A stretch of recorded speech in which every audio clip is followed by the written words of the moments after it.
O que o ministro da Suprema Corte, Alexandre de Moraes, e os seus cúmplices estão tentando fazer é usar justamente o meu mandato como cabresto, como ferramenta de chantagem e coação do regime de exceção, como instrumento para me prender e impedir que eu represente os melhores interesses para o meu país. Seria mais confortável ficar quieto, recebendo um excelente salário e fingindo defender os paulistas e meus irmãos brasileiros do que enfrentar esse sistema covarde e desumano. Mas eu não aceitei esse chamado para ter conforto ou comodidade. Eu aceitei esse chamado para defender os valores da nossa civilização. Aceitei essa vocação como um compromisso não só com a minha família e a minha nação, mas como uma aliança com Deus, um voto de lealdade que apenas um homem com caráter e fé pode entender. Não irei me acovardar, não irei me submeter ao regime de exceção e os seus truques sujos.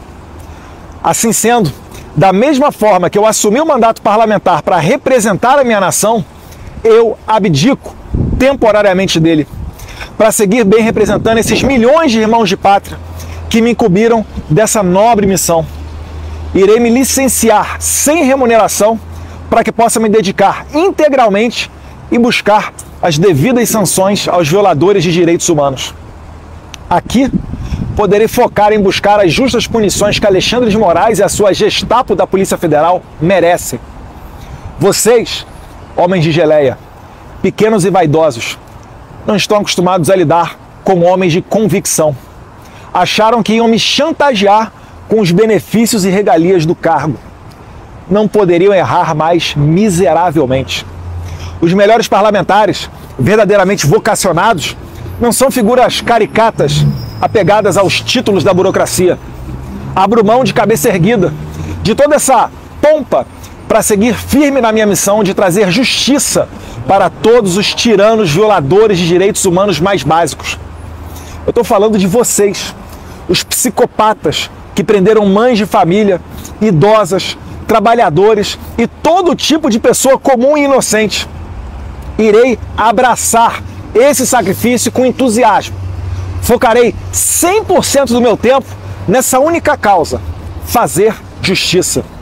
Criar um ambiente para anistiar os reféns de 8 de janeiro e demais perseguidos que fizeram parte do governo Bolsonaro, que estão pagando o preço da crueldade de um psicopata que sonha em prender Jair Bolsonaro e, imagina ele, que assim vai exterminar o maior movimento popular que a minha geração já testemunhou, o liderado pelo nosso eterno presidente Jair Messias Bolsonaro. Também não descansarei até construir o cenário internacional que permita eleições limpas, transparentes e com ampla participação da oposição.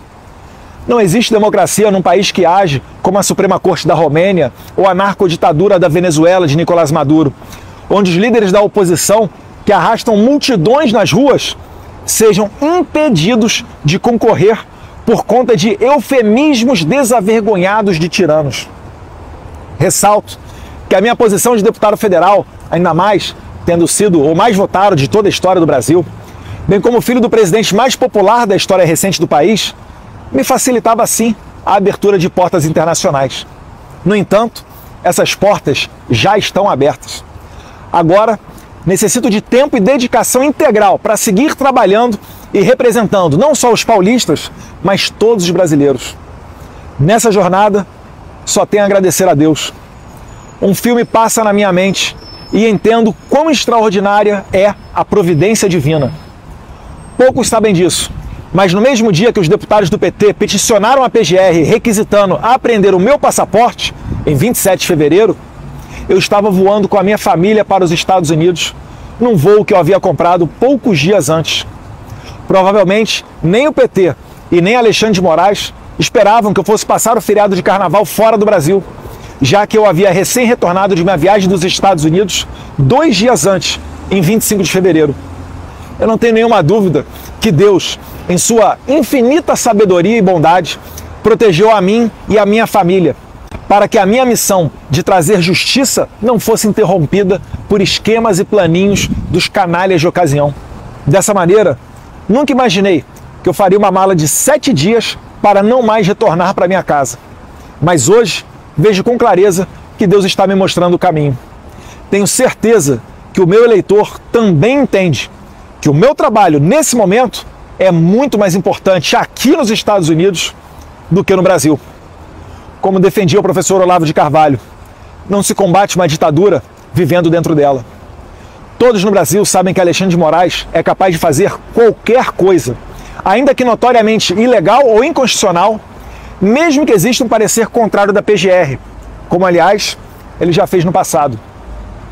Falando em PGR, Moraes deu prazo para o procurador-geral de 5 dias para responder a um simples sim ou não acerca da apreensão do meu passaporte. Porém, já se passaram mais de 18 dias e nada do senhor Paulo Gonet responder. Seria ultrajante, mas, na atual democracia relativa brasileira, ninguém poderia se dizer surpreso com a apreensão do passaporte de um deputado e até mesmo a sua prisão sem motivo. Ao bem da verdade, fatos muito piores já ocorreram, como a morte na cadeia do Clesão, a condenação a quase 9 anos de cadeia do deputado federal Daniel Silveira, que recebeu indulto do então presidente Jair Bolsonaro e pela primeira vez na história do país, o indulto foi covardemente cancelado pelo STF. As prisões preventivas e injustificadas de Felipe Martins, Anderson Torres, Silvinei Vasquez e vários outros, assim como as condenações a até 17 anos de prisão de senhorinhas como Iracina Gosch, de 71 anos de idade, ou a cabeleireira e mãe Débora Rodrigues dos Santos, presa por ter escrito de batom numa estátua a mesma frase dita pelo ministro do STF, Luiz Roberto Barroso, abre aspas, perdeu o mané, fecha aspas. Quem, em sã consciência, pode esperar algum tipo de pudor ou moralidade de um regime de exceção?